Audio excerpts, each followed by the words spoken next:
Good morning friends. तर परत एका नवीन ब्लॉगला सुरुवात आणि आपण चाललो यावेळी नाशिकला.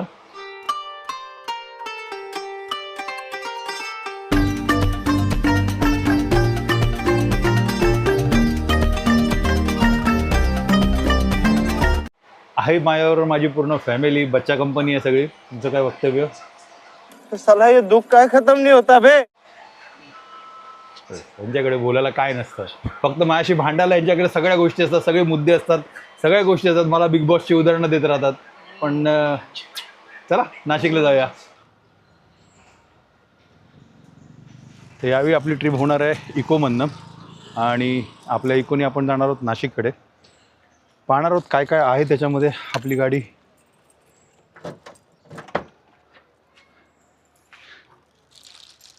सामान ठीक आहे.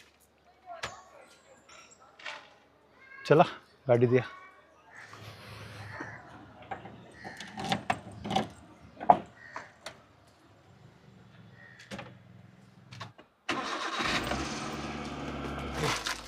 तर ऊन भरपूर असतं ना, त्याच्यामुळे सगळ्या गोष्टी मॅनेज करून ठेवाव्या लागतात.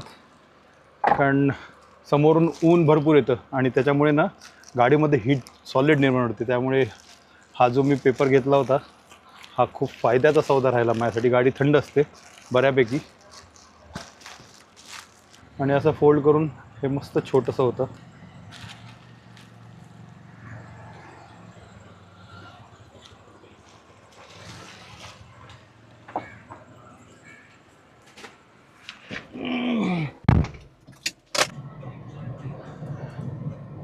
तर मित्रांनो, CNG आपल्याला विरारमध्ये मिळालं नाही, पण नाशिक रोडला ऑलमोस्ट बऱ्याच ठिकाणी आपल्याला CNG मिळू शकतो. आणि यावेळी आपण जाणार आहोत ठाणा मार्गे, कारण हा जो चिंचोडीवाला रस्ता आहे हा पूर्णपणे खराब आहे. खराब खूप चांगला शब्द आहे. तो खराबपेक्षा खराब रस्ता आहे. तो रस्ता 12 महिने खराब असतो. 12 महिने नाही, 11 महिने खराब असतो. 1 महिना कधीतरी चांगला करतात. पावसाळ्याच्या आधी 1-2 महिने चांगला करतील, मग परत त्या रस्त्याची पुरी वाट लागून जाते. मग तो तसाच वर्षभर ठेवतात. अहो ते काय सांगायचं आणि काय बोलायचं. पण मेन रस्ता आहे तो, भिवंडीला जातो रस्ता तो. तर आपण ठाणा घोडबंदर फिरून जाणार आहे. आणि हा माझा असा गाडीचा लुक आहे. पहिल्यांदाच लावला आहे हा कॅमेरा मी गाडीमध्ये. चेक करा ना तुमच्या साहेब. एवढं बोलता माझे पेपर ओके आहे. तो पर्सनल गाडी आहे, यूट्यूबर आहे त्याच्यात. मग ऑल ओव्हर इंडिया फिरत असतो गाडी घेऊन. मग काय बोलता? जाऊ. धन्यवाद.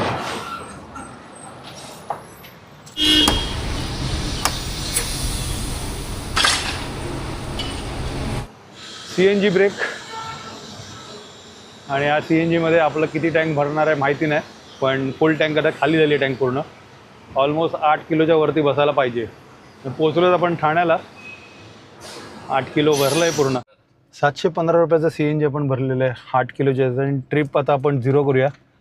ऑलमोस्ट 40 किलोमीटर आलेलो आपण. तर मी A सेक्शन 0 करतो. चला. आता आपल्यासोबत किती जण ॲड होणार आहेत? 3 मोठे 3 लहान. तीन मोठे आणि 3 लहान. त्यामध्ये आपली एक तनिष्का आहे आणि 2 मावशी मामाच्या मुली आणि मावशीची मुलगी. मावशी आणि आजी येते सोबत. फास्ट टॅग काम नाही करत आहे, सर्व डाऊन. फेल टू लोड येतं या सारखं. ठीक आहे, टोल नाक्यावरतीच बघूया ना, तिकडे विचारूया काय प्रॉब्लेम होतोय का. तर हे आलं आहे डोंबिवली. आपण पोचलो डोंबिवलीला मुलांना घ्यायला. आणि हा आहे डोंबिवलीचा खाडी ब्रिज, जो नवीन रस्ता सुरू झालेला आहे. हा शॉर्टकट पडतो डोंबिवलीत येण्यासाठी. नाहीतर पहिले कल्याण आणि काय म्हणतात ते ठाणा फिरून यावं लागायचं, उलटं यायला लागायचं. पण आता हा नॉर्मल रस्ता झालेला आहे आणि या रस्त्यावरती गाडी चालवायला पण खूप मजा येते. पण पोलीस पण इथे उभे असतातच, कारण बायकर्स आपली हद्द पार करतात. आणि ही रेतीबंदर म्हणतात त्याला. डोंबिवलीतलं एक रेतीबंदर गाव आहे. तिथे खूप मोठे टॉवर्स वगैरे चांगले झालेले आहेत. आणि ही आहे माझी सासूरवाडी. चला.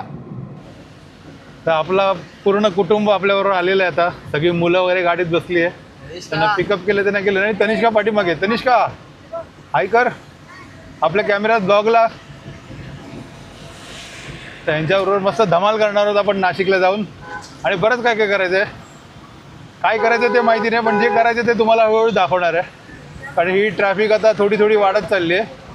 आपण त्या उन्हामध्ये मी आणि माझा परिवार. वाजलेत आता 1:30 आणि आपण आता जेवायला कुठेतरी थांबूया, कारण भूक लागली आहे. आम्ही घरातून किती वाजता निघालेलो जाऊस? 11 वाजता. वाया डोंबिवली वगैरे करत करत आलो. आणि 10 वाजता निघालो. हां 10 वाजता घेतले ना. राईट 10 वाजता निघालेलो. डोंबिवलीतून सगळं बाहेर पडेपर्यंत आम्हाला वाजले 1:30. आता 1:30 वाजलेत. आणि हा आपला पहिला टोल नाका जो आग्रा रोडवरती आहे. आणि आपला फास्टॅग चालतंय की नाही चालतंय माहीत नाही, पण माताजीचं नाव घ्यायचं आणि घुसवायचं.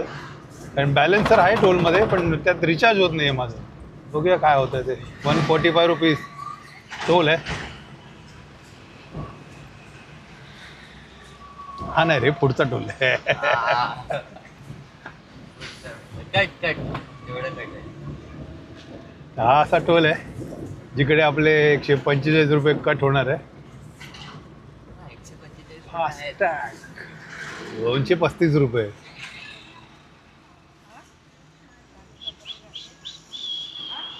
ते बघा आले. आता भेटूया ब्रेकच्या टायमाला. हा भाई, पोटपूजा पोटपूजा. हे आमचे अनमोल रतन. मेरे दो अनमोल रतन है, एक है बबड्या. तर आपण आता आलोत हॉटेलमध्ये आणि सगळे बसलेत जेवायला. आणि ह्यानी घरचा डबा आणलेला तेच खातात आहेत. काव्या लाजते. अरे लाजली, अरे लाजली. तर आता शेवभाजी मागवलीत आणि आपलं फेमस तंदुरी रोटी नाही आहे, ते भाकऱ्या आहेत तांदळाच्या. तुझी मम्मी कुठे गेली? कुठे गेली? मराठीच बोलते ना, मराठी माणसाची मुलगी आहे ना. जेवूया आणि पुढचा प्रवास करायला लागूया. चालूच केला होता.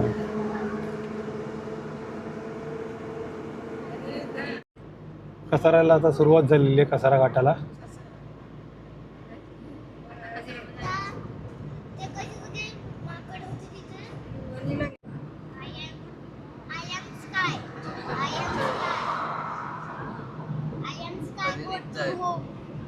आपण पोचलो आता कसाऱ्याला, इगतपुरीला. कसारा घाट फार सुंदर होता. दुपारची वेळ आहे त्यामुळे जास्त गर्दी नव्हती, पण ठीकठाक आलो आम्ही इथपर्यंत. आणि हे सुद्धा एक महाराष्ट्राचं हिल स्टेशन आहे इगतपुरी. इथे एक छानसं हॉटेल आहे, हॉटेल मानस. आणि हे आहे मानस रिसॉर्ट.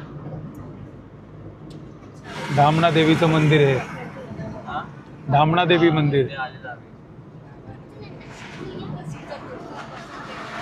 आधी जेव्हा 90sमध्ये आम्ही शिर्डीला जायचो तेव्हा इथे एक हॉल्ट असायचा, थांबायचो. कारण घाट चढून आल्यावरती ना गाडी खूप हिट व्हायची.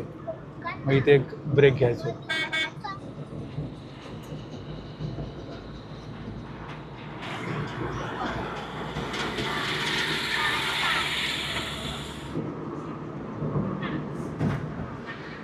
तर असं आहे सुंदरसं नाशिकला आपण एंटर करतोय.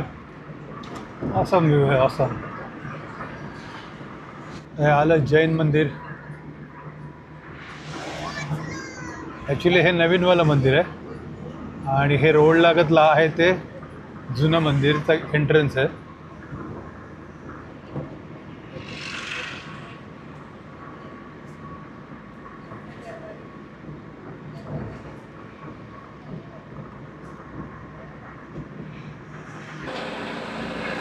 उसाचा रस. गरबीच्यामुळे उसाचा रसाचा आनंद घ्यायला थांबलेलो आहोत आणि सगळ्यांना तहान पण लागलेली आहे. आपण पोचलो तर आंबडला. आता हा गरवारे स्टँड आहे, गरवारे नाका. आणि तिकडनं आपण जाणार आंबडकडे. आणि आपल्या गावाकडे आपण आलेलो आहोत. आता सासूरवाडी पण आपलंच गाव. तर आपण आता पोचलो आहे नाशिकमध्ये. नाशिकमध्ये आंबडमध्ये आपण आहोत. आणि हा आंबड MIDC मधली ही कॉलनी आहे. समोर छान साईबाबांचं मंदिर आहे. आणि हा आहे आमच्या सासरेबुवांचा बंगला, खांडरे निवास.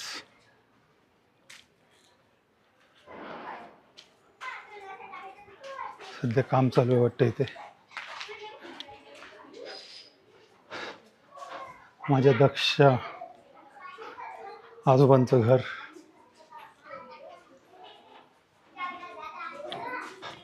सॉरी मित्रांनो, रात्र झालेली आहे. आम्ही आमच्या सगळ्या नातेवाईकांकडे भेटायला चाललेलो आणि त्यामुळे थोडासा उशीरच झाला. पण आजच्या ब्लॉगमध्ये तर असं खास काही नाही आहे.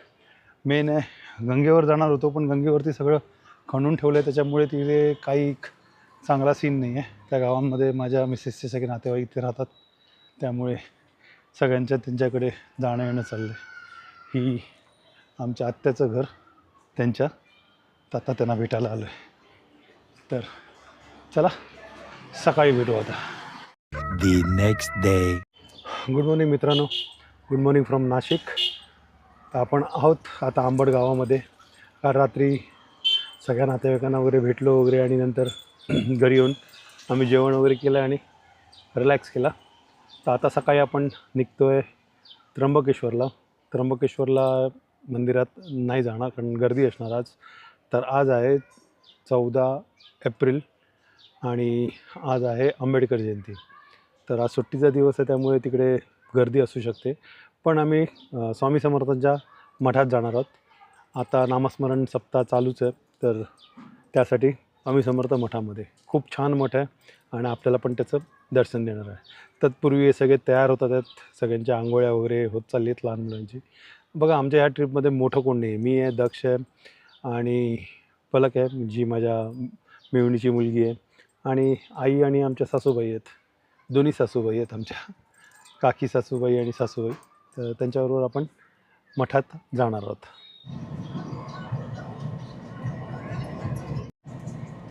आंबेडकर जयंतीचा महोत्सव नाशिकमध्ये कसा आहे? हां, आंबेडकर जयंतीचा महोत्सव नाशिकमध्ये कसा आहे? नाशिकमध्ये खूप लोक आहेत, मतलब भीमसैनिक भरपूर जण इथे राहतात. दुसरी गोष्ट, आजचा हा महोत्सव बाबासाहेब आंबेडकरांचा आहे आणि त्यांचं नाव तर संविधान ज्यांनी लिहिलं ते आपले बाबासाहेब आंबेडकर. त्याच दिवशी आमच्या सासूबाईंचा बड्डे आहे, त्यानिमित्ताने आम्ही इथं नाशिक फिरतो. ऑडियन्स कन्फ्युज होईल सासूबाईमध्ये. असं काय नाही.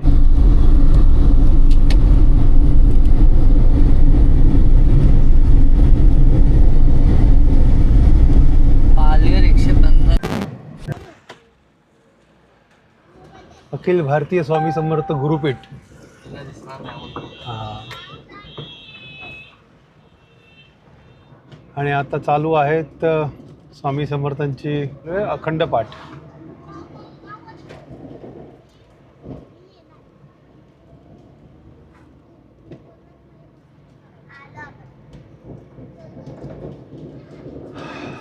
खालच्या सुविधेनुसार राहिलेला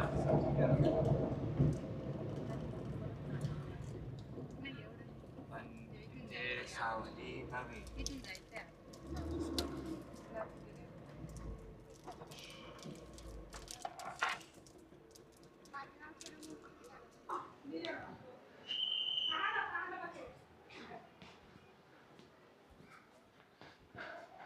ते असं आहे गुरुपीठ.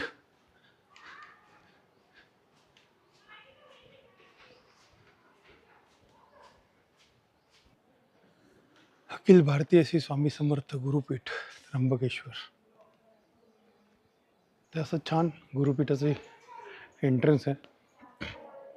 तर दुपारची वेळ, वाजलेत 1 वाजलं. चल बेटा, कशाला आली मागे? काय आलं? तर आपलं श्री स्वामी समर्थांचं दर्शन झालेलं आहे गुरुपीठाचं.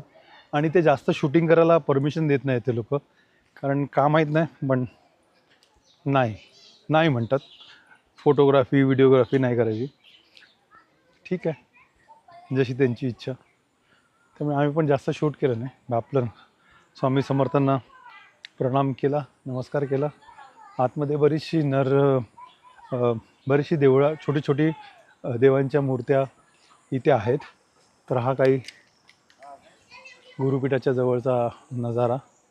आणि जवळच त्र्यंबकेश्वर मंदिर आहे, त्यात त्र्यंबकेश्वरचं पण दर्शन येऊ शकतात. राहायची सुविधा पण आहे इथे खाली. प्रसादालय पण होतं, आम्ही प्रसाद पण घेतला तिथे. ठीकठाक होता. चपाती होती, कढी आणि भात होता आणि एक भाजी होती.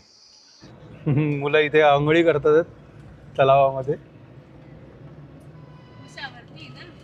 Bus depot. मित्रांनो, CNG भरायला आलेलो आहेत आणि तब्बल 1.5 तास लाईनमध्ये उभा राहून आत्ता नंबर आलेला आहे. लगभग 25 ते 30 गाड्या पुढे होत्या आणि हालत खराब झाली. मी यांना घरी सोडलं होतं 3 वाजता आणि 4:15 झालेत. 1.5 तास, 1.25 तास.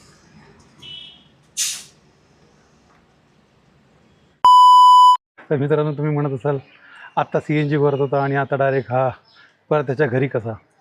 तर त्याच्या मागचं कारण असं की त्यात म्हणजे CNG भरेपर्यंतचं जे फुटेज होतं ते मी दुपारी घरी आल्यावरती, म्हणजे नाशिकला घरात आल्यावरती मी सगळं ट्रान्सफर केलं माझ्या पॅडमध्ये आणि नंतर म्हटलं संध्याकाळचं शूट करूया. आणि संध्याकाळचा बड्डे होता, नानीच्या बड्डेसाठी गेलेलो. तर नानीचा बड्डे सेलिब्रेट केला, त्याचं शूट केलं थोडंसं आणि नंतर विचार केला की गरमीमध्ये कशाला ड्राईव्ह करायचं, दुसऱ्या दिवशी दुपारी कशाला निघायचं, तर आपण रात्रीच निघूया. तर रात्री निघण्यापूर्वी थोडंसं गाडीचं लाईटचं काम निघालं, मग त्याच्यामध्ये थोडा वेळ गेला आणि ते सगळं शूट केलेलं मी. आणि घरी आल्यावरती सकाळी आम्ही 4 वाजता पोचलो इथे काल आणि कॅमेरा ठेवला मी असाच. मला आता झोपून उठल्यावरती करू, पण का माहीत नाही कोणी कॅमेरा रिसेट केला आणि सगळं शूट निघून गेलं. तर त्यामुळे आम्ही डायरेक्ट इथे आलेलो. तर नानीचा बड्डे सेलिब्रेट झाला आणि लाईटचं काम केलेलं ते पण त्यांनी टेम्पररी काम करून दिलेलं. तर आता सगळं फ्रेश वगैरे झालं आहे आणि आपण आता चाललो आहे लाईटचं काम करायला. तत्पूर्वी आता मी हा जो नाशिकचा ब्लॉग आहे तो इथे एंड करतो आहे. तर मित्रांनो, साधा सिंपल ब्लॉग होता. आम्ही मुलांबरोबर जी केलेली मजा होती ती तुमच्याबरोबर शेअर केली. तर तुम्हाला आवडला असेल तर नक्की लाईक करा, शेअर करा आणि सबस्क्राईब करा. परत भेटूया नवीन एका ब्लॉगमध्ये. Bye bye.